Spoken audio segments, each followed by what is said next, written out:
What's going on? My name's Roman and welcome to Roman Rose Collectible Coliseum. On today's episode, we're taking a look at another Marvel superhero Mashers figure. This time, it's a Hulk and HulkBuster 2-pack. So let's go ahead and get on into it. This package is huge. This is a giant 2-pack with tons of accessories. Not all of them make a whole lot of sense. Flipping the package around back here, we do have more mix and match options, but the real thing we're here to look at is this like HulkBuster beetle bug that they want us to build. So we'll build it. Let's go ahead and get on into it because this one is huge. That out. A wing fell out. So let's take a look at said wing. Some decent sculpt work on there. Lots of port. We have these two pieces that you can plug something else onto. Then we have a ratchet joint system like used for the arms or for the legs. So if you really wanted to wanted to put it in for his arms and have him fly like an eagle, I guess you could do that. So that's interesting. Yeah, so here is the rest of everything that is in here. Let's go ahead and get on into it. Let's get through the Hulk first because the Hulk has way less pieces.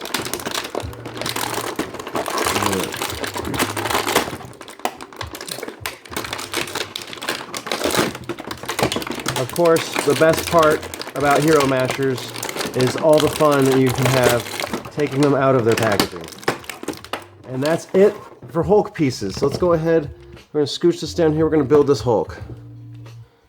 Alright, we need this first.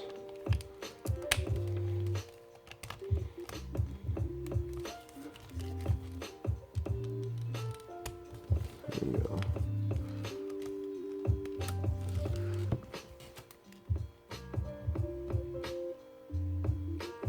Now, there we go. As you can see, we have the Hulk. Very nice. Good figure, great color.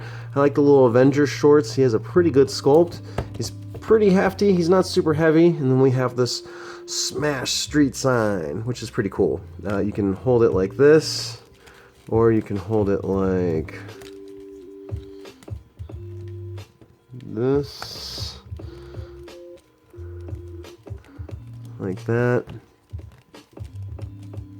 Hulk smash side. Yeah, actually, this is pretty cool. As far as articulation goes, there is really good articulation down here at the ankle. We have a pivot and a swivel, so you can really get him standing in a lot of good poses. Not so good at the knee. You only get 2 clicks at the knee. You get the boot cuff swivel. No upper thigh. Well, there is an upper thigh swivel. It's just you have to kind of split his leg out to use it. You can't use it close to his body. You have to really get him stretched. So that's where those ankles come into play. So you see no movement here at the torso. It is a ball joint at the shoulder, which is really nice.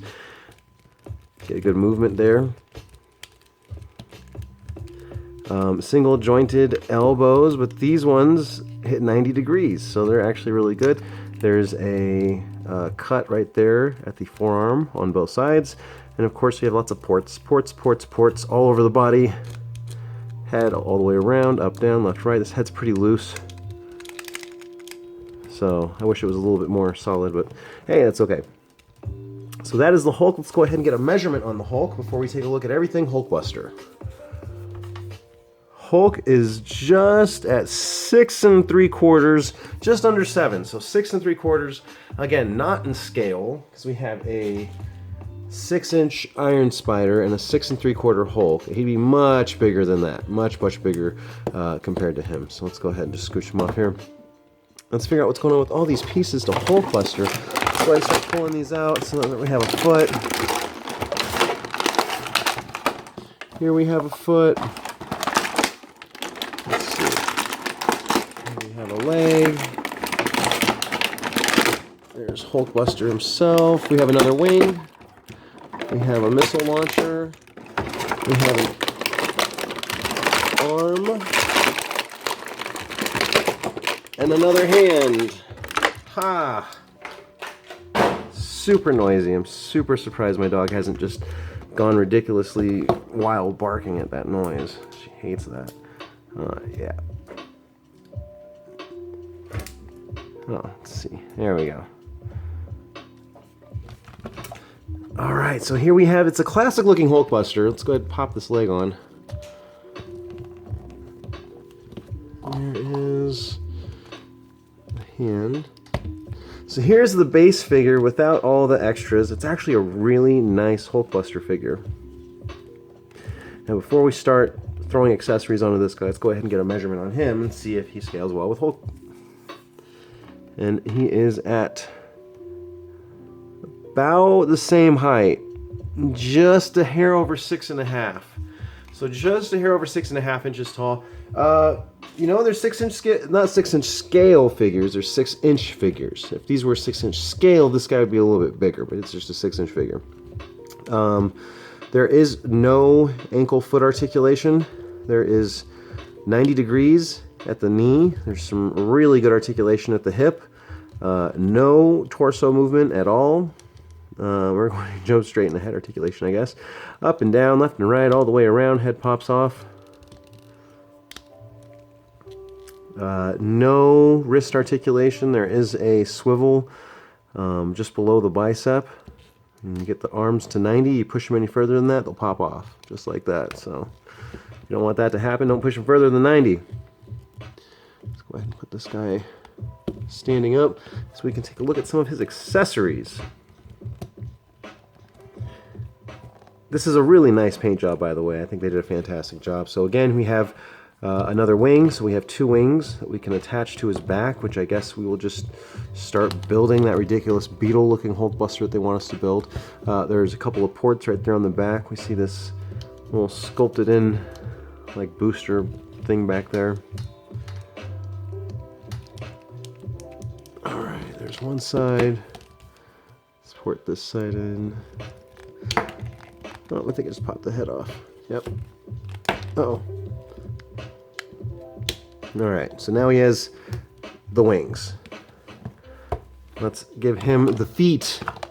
All you do is you stick the little pegs on right there. These are literally big, hollow, cheap plastic feet. They do not feel good. They do not look good. I do not want to use them. Sam, I am. But we're gonna. See, it's added considerable height to him. And then we're going to switch out this hand with the claw hand. What I mean by that is that it has a little bit of claw action here. So, very nice. Of course, you can see here that I just popped his foot out, which is very easy to do considering these are not super secure.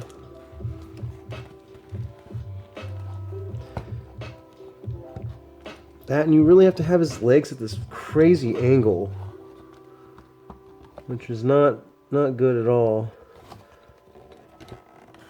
for the figure. It has to be like split wide like that. They didn't sculpt this very well.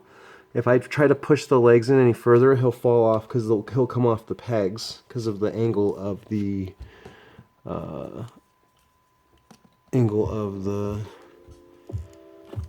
feet. So yeah, it's pretty bad design here. And then we'll just go ahead and give him the missile launcher. Alright, so before it falls down, let's go ahead and get a height measurement on how big this ridiculous monstrosity of a HulkBuster is. So ridiculous. He's about 8 inches tall. So it's added some considerable height. It's not everything that you add is always good, I guess is the lesson here. I much prefer him without these ridiculously big, awkwardly slanted. They're just at such a hard angle. Like, I don't know if you can see that, but it's like, it's slanted really hard sideways. I don't know why they molded them that way, but it doesn't work. I don't mind the claw hand. I think it's kind of a cool attachment. I don't love the wings. I think that they're unnecessary. And they're definitely too big to fit on smaller characters. Well, we can try in the future, but I doubt it's going to happen. So we'll just pop those off. Yeah, the missile launcher. Let's test it out. Works. So that's fine with me. I'm all for missile launchers. I like that in a toy. I like that about my old school Batmans. Yeah, so this overall, pretty cool toy. This overall, pretty good toy. Overall, it's a pretty good 2-pack. So I'm very, very satisfied with this 2-pack. I got it on Target.com. I believe it was $15, so each of these were $7.50 a piece with the accessories, so less than $10, less than $8. If you're looking for a cool thing to play with that you won't worry about breaking, or something for niece, nephew, smaller kid, child, whatever, I guarantee superhero mashers. So as always, thank you for watching. Peace, love, keep on collecting, and I will see you guys next time.